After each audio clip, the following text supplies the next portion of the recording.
just get this off your eyes. Surprise! I decided I'd like to take you today to the Petroglyphs National Monument here in Albuquerque, New Mexico. So we're just going to walk along here and we're going to look at the sky and listen to the wind. And I want you, as we go slowly, to take moments to pause, zoom in, and try to see what petroglyphs you can see. There are actually several hundred petroglyphs along this path. But of course we're going to look around here, the area here.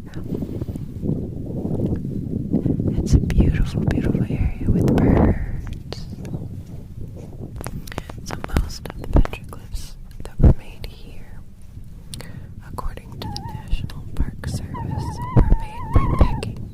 An early method of pecking may have been done where they strike. Oh, look at this. I love this bush. Later on, after we're out of here, I want to talk about the different kinds of bushes and shrubs and desert flowers and what they can be used for. And then you can come back and look and see if you see any. Okay. So, an early method of pecking may have been accomplished by striking the basalt boulder directly with a hammerstone, removing the dark outside, and then later on they would have done it with two stones, kind of like you would do with a chisel. So, people could do things with a lot of detail. If you see people vandalizing or disturbing these sites, by the way, or the petroglyphs, you should report it as soon as possible by calling Petroglyph National Monument Law Enforcement at 505-899-0205. So, when we looked over in the distance, we're actually inside of the volcanoes.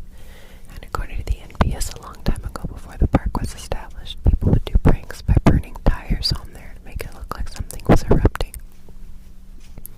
But that's not very good for the site. And it's a site that for many Pueblo people is regarded as like a holy site or like an outdoor church. So that wasn't very cool. So all of these rocks are basalt, or basalt, I don't really know how to pronounce it, volcanic rock. And actually there was a time when I was learning a little bit about the properties of hot stone massage. As you know, I'm a physician and sometimes I try to investigate different things that people are doing to help each other or help themselves with their health and kind of look at the merits of them. And what's interesting is that a lot of native peoples and a lot of other peoples around the world have held that basalt was supposed to be healing. Anyway, that's what I learned when I was learning about hot stone massage. I suspect scientifically it's because it holds the temperature really well. You can make it very, very cold and it'll hold temperature for a while, just like how in traditional allopathic medicine we do, and that's like normal quote-unquote Western medicine. We use rest, ice, compression, elevation for like injured knees, same kind of thing. You'd use the basalt as a kind of like an ice pack, or you could use it for warm stuff, either like a warm pack as well. So, it's a beautiful, beautiful area here. So, the petroglyphs have different meanings, like signs for safety or food, and there's some interpretations that are, oh, look, I found I'm pretty sure this is a dog. And of course, I know my hair looks so silly, but we'll be able to see other footprints too. There, oh look, that's my footprint. And there's a beetle. He's gonna go over and hide in there. We will see, I don't think we'll see any desert millipedes today, but they're very common and native to this area. And of course we have to watch out for things like snakes. If ever you do see a snake, or you're bitten by a rattlesnake or something like that, you should obviously try to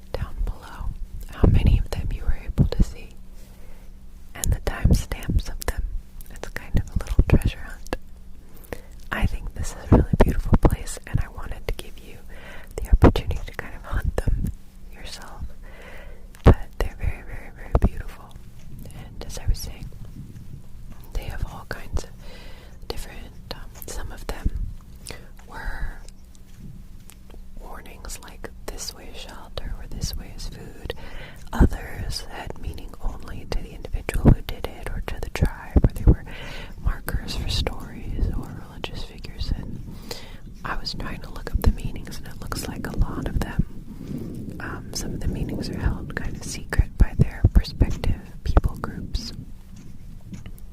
But they're very, very interesting. So actually, I found an interesting interpretation of some Hopi ones in Utah, and they have a video by the Moab Museum that you should check out, but I couldn't find an interpretation here for the Pueblo people here in this area. I do know there's different archaeological time periods. Archaic imagery is very swirly and loose lines. Oh, can you see that one? It looks like cattle. That's an easy one to see. Formative period is very geometric, kind of like the one that we just saw, the cattle. And proto-historic is closer to like what is today. So actually that one might have been that. I'm not an expert on these. I have a history degree, but this was not my area of expertise. So wavy lines are rivers, antlers, and elks. Things about food and hunters and things like that. So this area is very close to Albuquerque. I went to Albuquerque to get this for you. So Albuquerque was founded in 1706, and its name is believed to be the Spanish derivation of the Latin term Albuquercus. Oh, you wanted to know why I said Albuquerque comes from Albuquercus? Yes. That's something that I got from the National Park Service, by the way, which is not really a primary source. It's a secondary source, but still usually considered a pretty reliable secondary source. So people say that it was named for the Duke of Albuquerque, partly in honor of him and in the honor of King Felipe's coronation, because there was a village, or villa, actually nearby, called the Villa de San Felipe de Neri de Albuquerque. And all the other stuff has been dropped in his name and a bunch of other things. There's an extra R that disappeared. And then the word Albuquerque obviously was changed as English-speaking arrivals came to New Mexico. I'm actually not sure what it means. I'm actually quite unsure. I didn't bother to look that up because I had other things I wanted to look and find. So let's talk about what we know about the petroglyphs a little bit. Just a little bit. So that whole area is the Etrisco Grant. So a small, which I'll talk about in a minute, but a small percentage of the petroglyphs look like they come from, they predate the Puebloan time period, perhaps as far back as 2000 BC. Most of them were probably made between the 1300s and the 1680s. Most of them were made by the Pueblo people. There's also Hopi and Zuni symbols there, and I found that out from an article where a First Nations person was actually quoted in explaining some of the petroglyphs and why they're important. So apparently at that time people will come, First Nations people from multiple tribes, this was in the 90s, were still coming to do homage at that site, and among them were Hopi and Zuni symbols. There's also, for the ancestors of the Hispanic people in the New Mexico area, there's also Christian crosses, livestock brands, and Spanish initials. So when you're looking at the petroglyphs, you're really looking at this whole... oh, you still have schmutz on your face, my dear. You're looking at this entire communications highway, really. And this is our only form of receiving communication from these people in the past, from all of these different people groups, and even from people groups, predating a lot of written history. This is their first, written history, in some ways. So even before the tribal peoples that were there during known Western European history, right? We're talking ancient stuff. And, I'm a little anxious talking about it because some of this stuff is just so, I don't know, some of it's pretty special. So around the 1580s, so you had all this conversation that was happening on these rocks. and it's about the 1580s that Europeans start to join that conversation. The way that they joined is, in this area, particularly sad, especially at the beginning. The Coronado expedition in the 1580s that quote-unquote discovered this area, although you can't really discover an area where there's people already living, then you didn't really discover it. They did. So the Coronado expedition that came into that area ended so poorly because of the treatment of the indigenous peoples that even his own people, even Coronado, was censored and punished for his treatment of the native peoples there. There were other people who had written journals of what happened and shared them with the king's court and other stuff like that, and that affected what happened to him. So he actually died disgraced because of the things that he did. So we know a lot about the Coronado expedition thanks to an archaeologist called Matthew Schmader, or Schmatter, I don't know how to pronounce his name. He himself actually plays a part in the untold story that I've been digging up, of really a modern battle for the soul of this land, something that I haven't seen told anywhere else. But we'll talk about his research first, and then his name will come up later when we get into that. But I brought you back to my library because I have discovered something while digging through here that I think... Oh, you have some schmutz on your face there, dear. There we go. I've discovered something that I think is important to tell about, and I haven't found anywhere that this whole story has been told before. I have a bunch of interesting primary sources that I was able to dig through. I looked through some congressional records and some other paperwork that I think tells a story that we need to talk about, and it's an exciting little mystery. But before we do that, show me which ones you found. How many did you find? List the timestamps and everything. We good?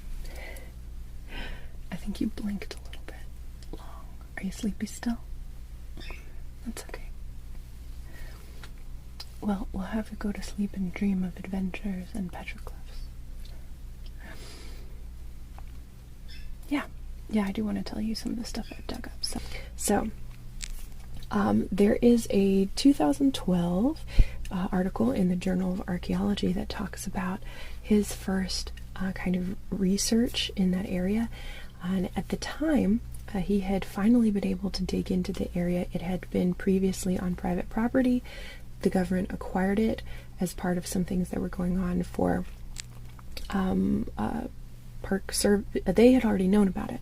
Archaeologists already knew that there was some important historical event information that was supposed to be there, because it was known from some of the European writings that Coronado had probably been through there, and the massacre was known about through those writings because Spanish people actually wrote about the massacre and what happened, which is why Coronado got in trouble. So there were people who were concerned about this, or at least very good at keeping logs. So they knew about that, and they knew that his expedition had probably been through there. The area that you and I just walked around is called the Piedras Marcadas, which is it means the marked rocks in Spanish, and which is a small part of the Petroglyphs National Monument. So, yeah. Sorry about all my pauses. I'm okay with the pauses because this is ASMR, but I'm tumbling over myself because this is such... some of this stuff is pretty important, and I was really enthused and impressed to uncover some of this information and kind of really dig into those primary sources. So, 2012, Journal of Archaeology, which is about as close to primary as you can get without being there yourself. Matthew Schmader gets onto this land, finally, after a long time of people wanting to get on it. And there's a number of reasons they weren't able to, even though they knew things had gone through this area. One, like it used to be private property, but two, actually native peoples didn't want someone excavating on this land. So I know that somehow he got permission, because currently Dr. Matthew Schmader actually is a consultant for the Crow Archaeology. That's not what they're called. I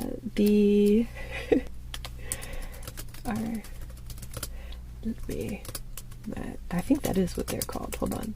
Let me just pull it up real quick here. Yes, the Crow Canyon Archaeological Center, which is a indigenous supporting archaeological center. They have scholarships for folks who are of Native ancestry and want to go into archaeology, and they make sure to have all of their information is very focused on bringing the indigenous voice into the work that they're doing.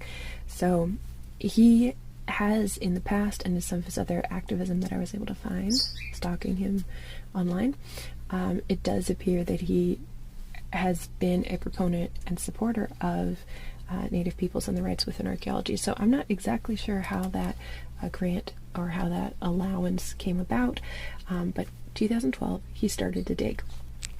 The big question that they were looking for to try to understand here in the Piedras Marcadas was, is this the legendary town or last stronghold of Mojo? And I am definitely pronouncing that wrong, but there was a Tigwe people group that initially welcomed and helped Coronado when he came in his expedition through the area. They were friendly to the visitors, and we know this from the Spanish writings. This isn't some kind of biased rewriting history like people like to accuse people of doing. We know this from the Spanish writings. So the folks started to, Nejer is the name of the guy who's, Nejera is the name of the guy, Najera, Najera, is the guy who writes the chronicles of the area. So initially they're given food and so forth, but then it becomes winter, and as food becomes scarcer, Coronado and his men begin to pressure the native peoples for more food, and so then this becomes a point of contention. Finally, conflict breaks out when there is an accusation of several Spanish men of having assaulted some Tigwe women. Obviously, this is the last straw for the Tigwe people, and there begins to be an armed conflict. The conflict is so violent and difficult that the people end up being driven away from the other smaller villages that are on top of these kind of mesas, like we saw. A mesa is the raised area of land, like we saw, and they're driven into more this kind of last guarded stronghold. And what Dr. Schmader's digging helps to discover is, did he find, first of all, the question is, did he find the site of this stronghold? Is that what he was able to find, is the first question. And second of all, it paints us a picture of how the Spaniards waged war, and the style in which they took people down, which is important because it's important to understand the stories of these other human beings who experienced these tragedies and the people who did them, so that we understand ourselves better as human beings, because we're all connected, right? That's why history is so important. So that's the question, right? According to Schmader, it fits at that time in 2012. He argued that it fit the description several ways. First, it was the largest known contact period pueblo for 50 miles along the Rio Grande that they found, when the area that they were able to dig up. It was 2 to 3 times as big as the next village, with about 1,000 ground floor rooms and several hundred more second and third story rooms, possibly 1,500 in all, and so the total population could have been over 3,000 people, right? And Charles Haker of the NPS's Heritage Partnerships Program, who worked at the site in 2008, has called it significant for the same reason. Dr. Haker writes that basically what happens is, it shows how the Spaniards waged war. You get your enemies into an enclosed space like a plaza, you control the entries and exits, and then you slaughter them inside that area. So there's also We also know from Najera's writings that the Spanish diverted the spring that supplied the moho with water. So it fits for both of those reasons, the area that they found. Najera writes, the lack of water was what troubled them most. They dug a very deep well inside the village, but were still not able to get water. And while they were making it, it fell in and killed 30 persons. So for Schmader, the strongest evidence that Piedras Marcadas is moho is because there's a large crater at the western side of the central room block's plaza. So that fits too. It's surrounded by dirt on 3 sides, and there are ceramic artifacts found in the piles of the dirt around the crater that are about the same age as the undisturbed artifacts on the surface, which is, usually in archaeology, paleontology, all these kind of things, the stuff that's lower down is older. But they dated these come from the same period, they're the same age, these two things and these two heights, right? Which tells you that this was dug out during that time period, right? So it probably was removed around 1540 to 1600, which the 1580s is when Coronado's expedition would have been coming through there. There's a Dr. Richard Flint who in 2012 disagreed, and he said that 2 chronicles said the moho was on an alto, or on a height, which made it hard to subdue. And Najera writes that some folks slipped out at night, ran into the Rio Grande, and tried to swim across.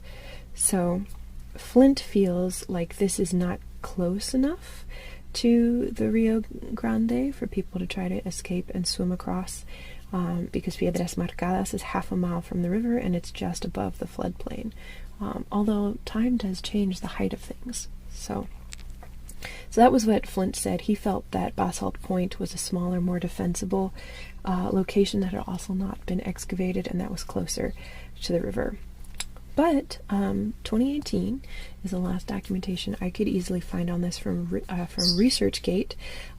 You can actually look up Matthew Schmader's entire paper on this, One Battle, Many Cultures, Vasquez de Coronado, Antigua War, 1540 to 1542.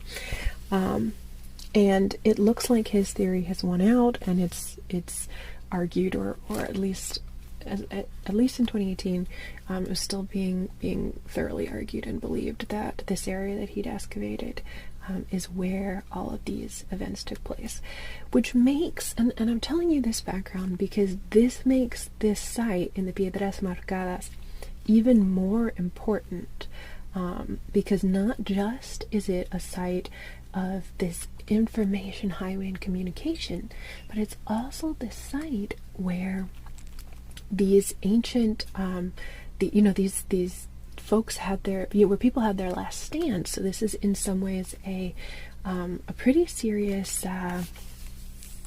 what do we call it? This, it makes it kind of a monument site in addition. You know what I mean? I hope you understand what I mean. It's like if somebody dies there, it's kind of a bigger deal, So, and I'm sorry, I misspoke earlier. I said Coronado was 1580s. It was the expedition of 1540.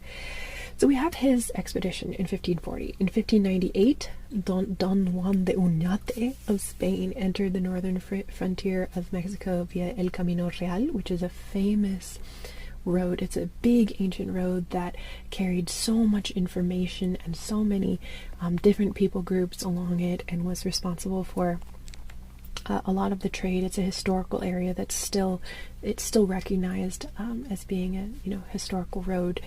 So he came through there, and then tried to claim the territory. In 1680, there was the outbreak of the Pueblo Revolt, as the people in the area saw what was going on, and that more and more people were moving in, and not just moving in, but they're not just moving in like neighbors, but trying to establish a new government over them. So there's a revolt at that time. The land there, after it was taken back again, 12 years after the Pueblo Revolt, although again I think that's a weird term for it since they were there first, but 12 years after that, a Don Diego de Vargas succeeded in reoccupying New Mexico, and he gave it to a native New Mexican as the Etrusco land grant. New Mexico became part of the U.S. after a Treaty of Guadalupe Hidalgo in 1949. So what's interesting is a lot of the land from that land grant was then given to a development company much later. You can see, like, this was a late that this became a United States state. 1949 is very, very late, so it's been not part of the U.S. for, most of the time that the U.S. has been around, for sure. So it's after that time that a lot of this land, the same Etrusco grant boundaries were recognized, but was given to this development company. And that's important. That's important for some of the stuff that we uncovered. So I found this NCPA or NPCA article, which is the National Parks Conservation Association article from the 1990s, and I got a little curious because it talked about the area where I had been, the Piedras Marcadas, and it talked about building a highway. And I was astonished that someone would want to do that over all of these beautiful historical carvings that were going to be lost to time. And it's this, some of these stories, some of these carvings are the only stories we have of these people, right? Of some settler coming out here to, from their perspective, live a new life and live better, of some Pueblo person who is trying to warn somebody else of where something is, or who's trying to commemorate something that's important to them religiously. These are people, for good or for evil, good people, bad people, all kinds of people, who the only piece we have left of them is some markings chiseled in a rock, right? And these people matter just as much as each one of us does. So I was like, uh-oh, what is this?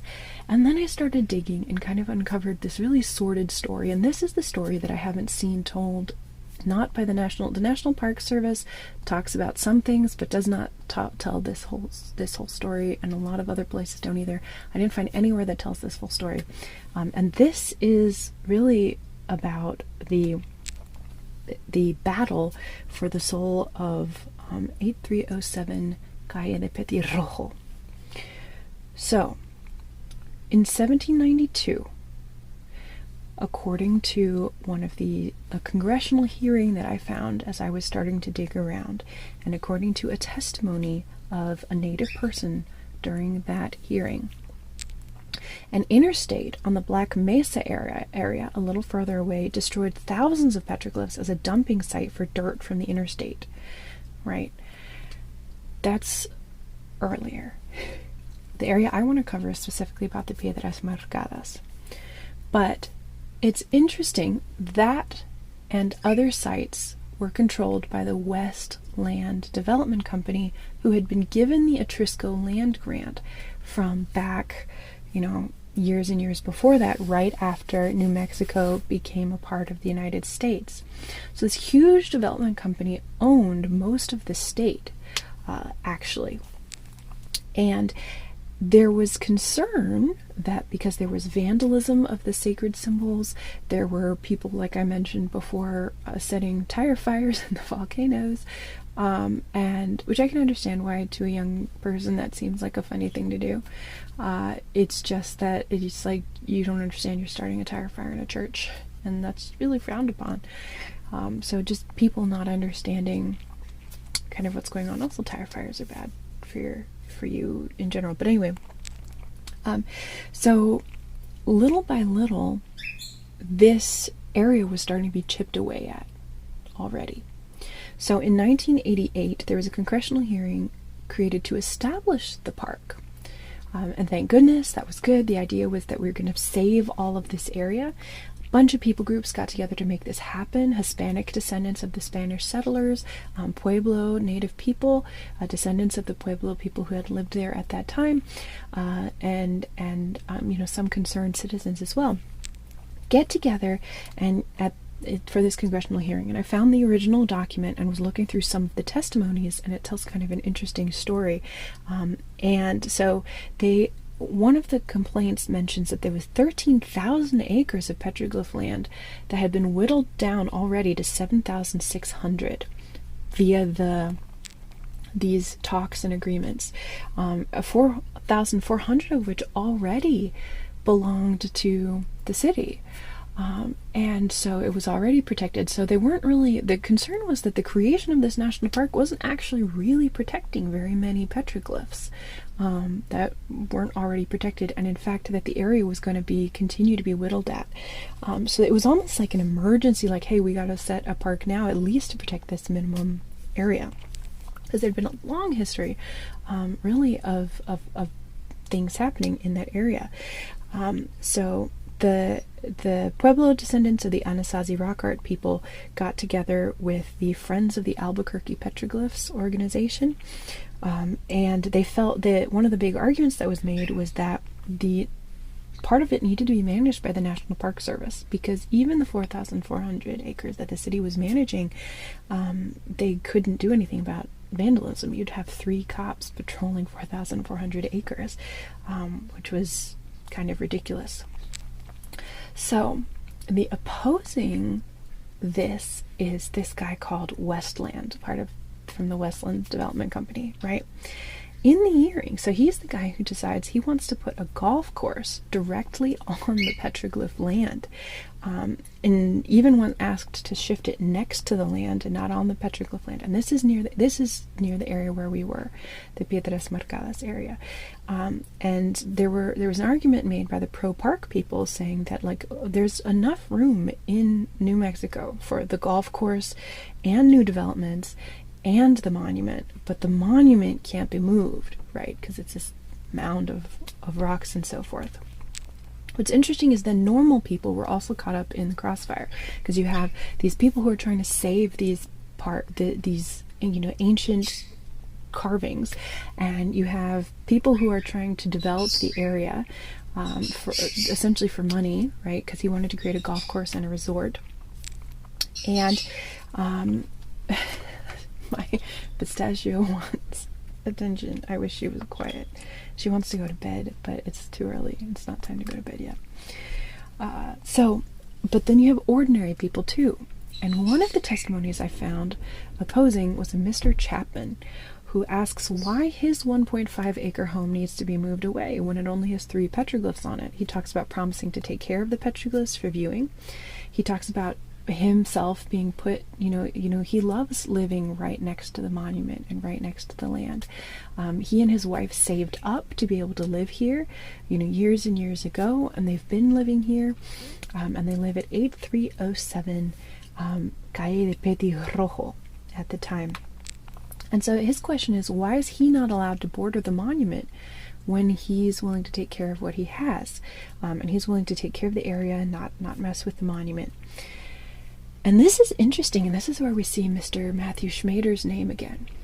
Because the archaeologist, Dr. Matthew Schmader, and this is years and years ago, he was recommending that in order to compromise between the land developers and the park, the people who wanted to create the park, that they get rid of these houses, like Mr. Chapman's house, and they just put the golf course there. And you can see that, like, this is so terribly unfair for the ordinary, for the small guy. That like, it's either a big corporation's going to take your land away, or the park is going to take your land away. And this is, from his perspective, it's the feeling that, like, he had moved here, they saved up, they lived here, and he is not like these other people. He takes care of what he has, and he wants to take care of the 3 little petroglyphs that are on his 1.5 acre land, and he loves looking out across the petroglyphs.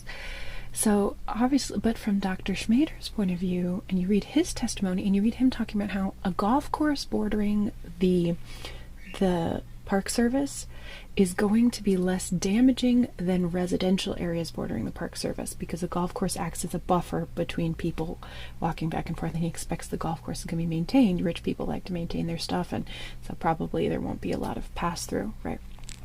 So you have all of these different interests caught up in this. But there's a last testimony. The very last testimony is this handwritten testimony by Chris Michel, who his argument is Westland in the past has been disrespectful to the monument and to the areas, and and I think what he's mentioning, he might be referring to the 1972 road situation. I'm not sure exactly what. He doesn't state what. He has very clean and nice handwriting. And he says there's no guarantee that the golf course will be a buffer at all. No golf course should be allowed to be constructed. right? So I wanted to find out what happened, what ended up happening, who won out at the end. I'm not from New Mexico, so I couldn't see. I had no idea. So I got out my map, and I also started emailing all of these different people. I started emailing various different, like the Park Service, and there are these groups called Indian advisory committees that sometimes advise to protect different areas and museums and stuff like that. So I started trying to look around and contact, and I didn't really get anything. I didn't give enough time. I got some good contact information from one of the museums of Indian culture, and I think it's the MIAC, the Museum of Indian Anthropological Culture, something like that. All the resources will be listed at the end. And so there's more story and things that we can dig at and more things that we can find out, and I hope you'll continue to enjoy this journey with me as I continue corresponding with these people. But I started digging, trying to find, and I looked at the map. And when I looked at the map, it looks like, well, I'll tell you what happens. I don't want to spoil the end of it. So this had all started, so don't look at the map, don't spoil it for yourself right now, so you can find out who won. But so this was already happening, all this conversation was happening at the inception of the park in 1988. 1993 is the document that I found from NPCA with their alarming bulletin, and one of the most interesting lines that stuck out to me was that the Environmental Planning Commission voted 8-0 in favor of building a 6-lane Paseo del Norte through the park. So this is on top of this other area, and one of the things that's talked about in the congressional hearing is people had already been talking about building Unser Boulevard through Piedras Marcadas, which Piedras Marcadas is the specific area of the park that I was talking about that's got all this other history associated with it. The area that we went, right? We didn't go to that particular part of Piedras Marcadas, but that area. So in congressional hearing, Unser Boulevard, the Friends of Petroglyphs begged to push it just a little further away from the park. They mentioned in the congressional hearing 1988, Albuquerque was already moving ahead with plans to build a 4-lane road that cut through the monument and bordered it for much of its length. And PCA and the Friends of the Albuquerque Petroglyphs filed suit in 1991 in an unsuccessful attempt to block those plans. And some of that information comes from the there's this wonderful organization called Sacred Sites, who also, they were the ones pushing and helping to protect this area. So I was also able to get some information from them. But so Friends of Petroglyphs, as the park was starting to be formed, it was already starting to be chipped away at. And so the goal was to create the park and protect it from being chipped away. Okay, so it looks like they won. They create the park. It looks like it's not going to be chipped away at.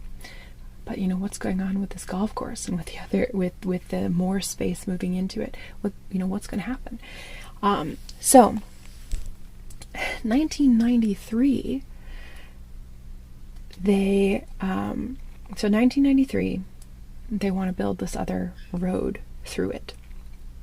So that is blocked for a little while. Then the fight with but then the fight intensifies in 1998.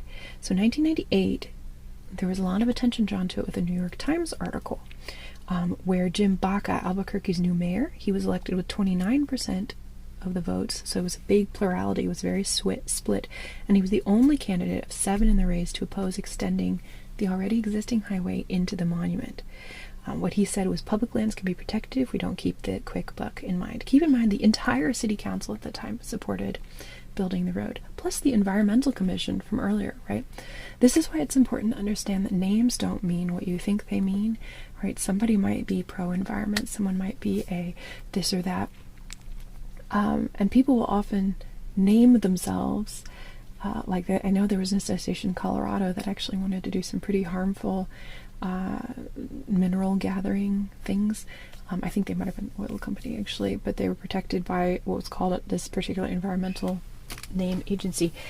Things that are your name, and this, we do this with labels in every area of debate. Pro-life and pro-choice don't even mean what they claim to mean either name. because there's always these interests for money for all these different things, right? Right, and I say that because there are plenty of people who are quote-unquote pro-choice who believe that they're trying to save a woman's life, and there are plenty of people who are pro-life who believe they're trying to save the choice of a baby, right? So that they can make their own choice to grow up and have their life and not have that choice made for them. So there's, you see what I'm saying? I'm saying that labels, don't be deceived by labels, right? And I think this is a good example of that. The Environmental Committee is what wants to cut into this park, which is also a natural habitat for a bunch of little creepy crawlies, and it's this special protected land. So here's what's interesting. And this is where I'm gonna spoil the golf course thing. So looking at the map, it seems that Chapman got to keep his house. However, when you look at it, it no longer borders the national park. In fact, today his property is located in the middle of a suburban neighborhood that's completely cut off by the park, and Westland got his golf course. The park wasn't extended. But that's not the end of it. So, I bring up the golf course because in 1998, there was a proposal made to, instead of building the highway through the national park, what if you build it through the golf course?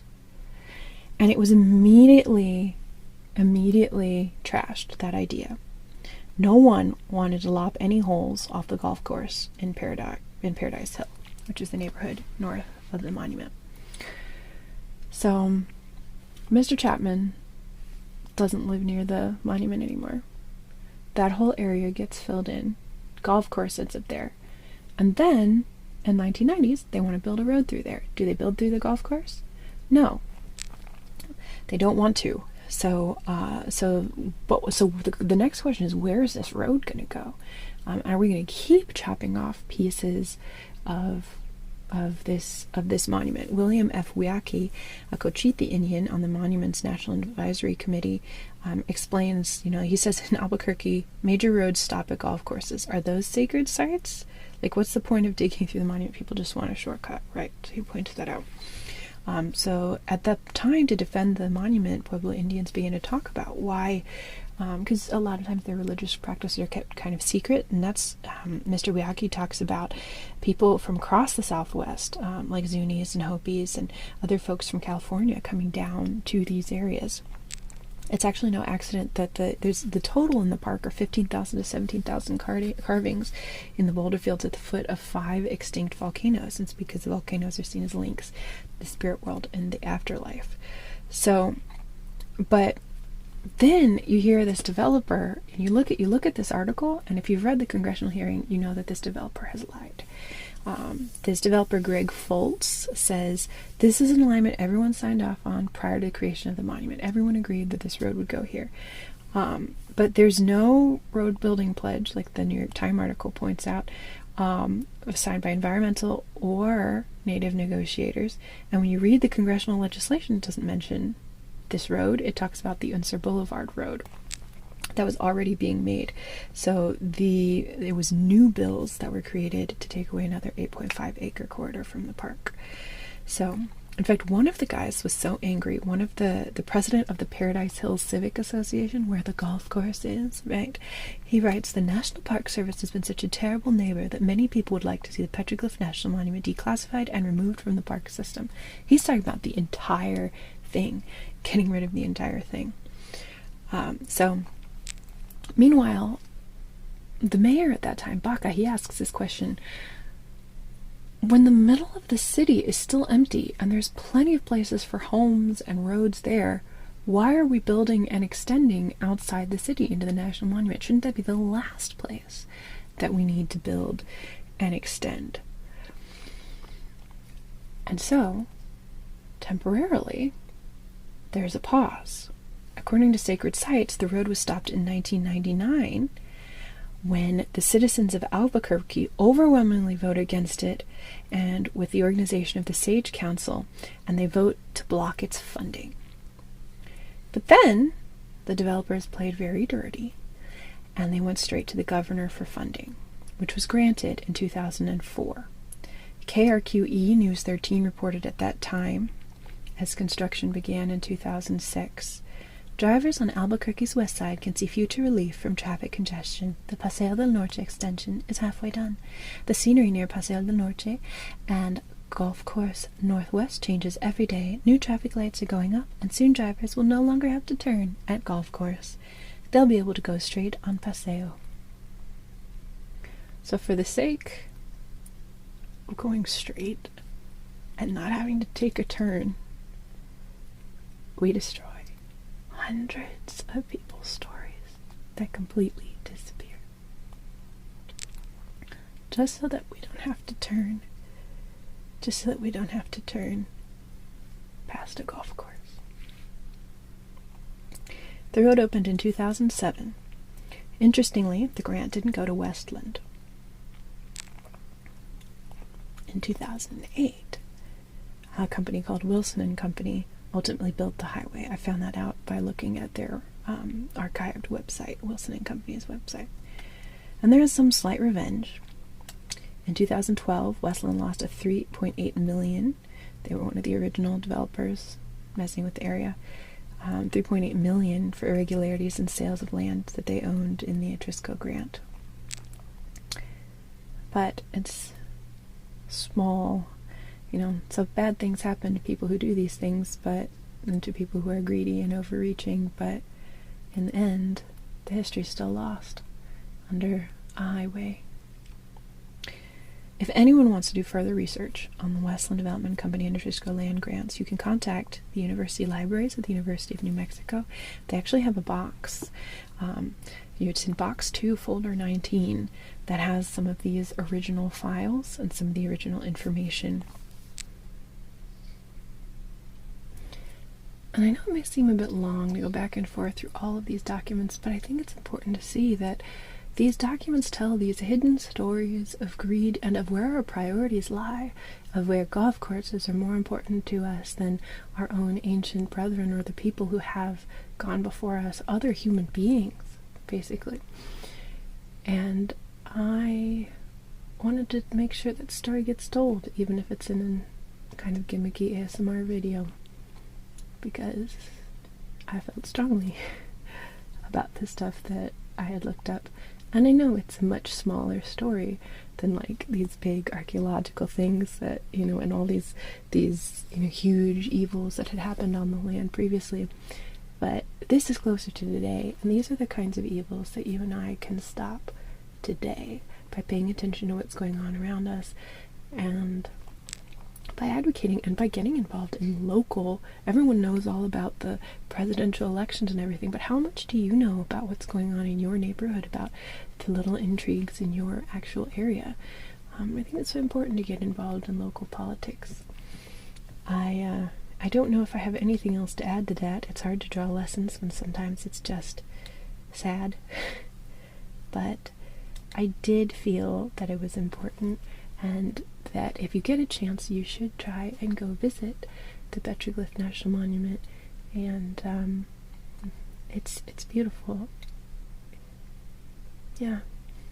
I don't know if this is very sleepy, but certainly it's quiet. And certainly it's long and winding enough that it might have put you to sleep. And it's whispered, so it still counts as ASMR. There's a couple plants that I wanted you to go back and look at there, but I think that we might post those on the superhero channel instead. I think that's what we'll do. I'm running out of battery space, so yeah, I think that's where we'll end. And I really appreciate you hunting history with me. I think it's neat. I had other ideas I wanted for this video. I wanted to do like a snake bite exam and also a plant hunting thing, but I really think that this was more important and in some ways more interesting. So, as always, all the resources will be either included right after I stop talking to you or in the description, but probably right after I stop talking to you so they can't be stripped away from the video. Alrighty. If you're not asleep by now, you will be soon.